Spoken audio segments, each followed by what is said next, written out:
Hey everyone, I am here on it's kind of sunny, cloudy day here in Minnesota. I actually tried to do this video blog outside because I was like, you'll go really fast if you're freezing, right? But it was freezing, the wind is bad today. So here I am with my second child.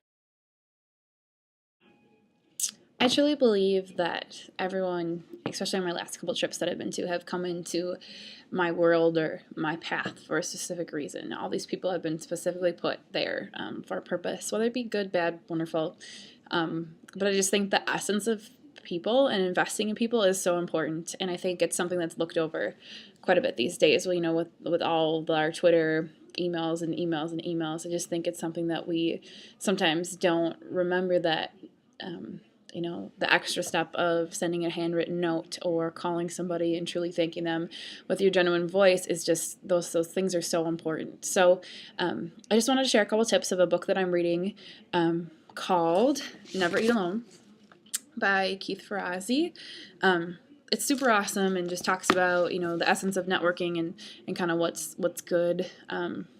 And what tips that he has. So I think there's two pretty awesome exercises that he talks about at the beginning of the book, just kind of creating he calls it network action plan. And I think a lot of the people that have done Making Things Happen or have read Lara's posts kind of already have started on number one, which his number one is creating your goals, writing them down, the things that you really love, believe in, do. So I think a lot of us have done that already. So you have those goals. Now the second point I think was super, super awesome and valuable is with all those goals that you've set, throw out about 2 to 3 people that you think can help you get there, whether they be audacious people like the president or just people in your network like your neighbor or a coworker or something of that nature, and just write those people down that you think that could help you get there. And I think it's just amazing because when you actually have to think about that and write things down on paper, you could be like, oh yeah, my mom's friend works at this company or has experience with that and I'm interested in that. You could just set up an informational interview or steps to get to those people and see if your network already connects with some of the goals that you'd want to get to. So I think that's a great point. And then another point he has is to create a board of directors, like your personal board of advisors, he'd say. So whether it be family members, friends, mentors, just that grouping of like 5 to 6, people or however many you want, but that you can really bounce ideas off of, have a soundboard with, and also have them keep you accountable. I know that's been a big thing for me as I've had a grouping of people that's been super keeping me accountable and actually, going through my branding, which I am doing right now, sending stuff and saying, what do you think? Does it look like me? Does it feel good? This is my feedback. What do you think? I just think that's absolutely invaluable to have those people in your life. Another part of the book, he talks about follow-up and how important follow-up is. And I think he has some really great tips with follow-up. I think, once again, in this day and age, like I said, to make yourself kind of stand out, a handwritten letter or a specific phone call or a gift or whatever it may be to really tell somebody that you genuinely appreciated their time and would like to continue that relationship. So he talks about in follow-up, he says, always express your gratitude and use names to do that, like specific names. Be sure to include an item of interest and also something that you talked about, whether it be a joke or something funny of where you're at. Timeliness is key.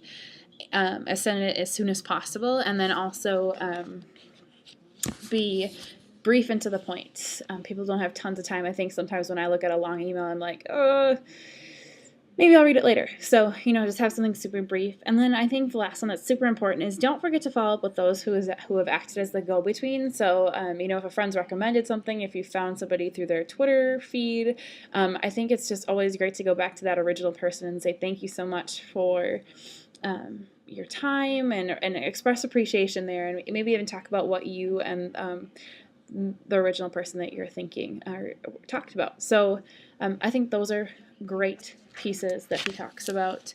Also, a couple last things is that it's not about the mass. It's about the connection. And once again, like you're saying, like, Twitter and everything, you can have millions of followers, but how many of those would actually be a supporter of your brand and what you're doing and of your message? So I think Seth Godin had a really good post about that. I think he said the fox of followers. So I think that's a good point. And the last one was kind of great because you've heard be authentic everywhere, within the Making Things Happen kind of community. But Keith kind of brings it up a different way where be authentic as far as when you're meeting with others and, being open and truly genuine and maybe even getting into the nitty-gritty of life. Versus, let's say you come into a dinner party situation and you just kind of start talking about the weather or this or that. But if you feel like it's appropriate and, and it's really wearing on your sleeve, talk about things that are going on in your life. And that could just create an awesome connection moment with somebody, with being really like vulnerable. I think that he talked about a lot of things that have become super lifelong lasting relationships because of a moment he chose to be vulnerable about a situation, and it created an awesome connection.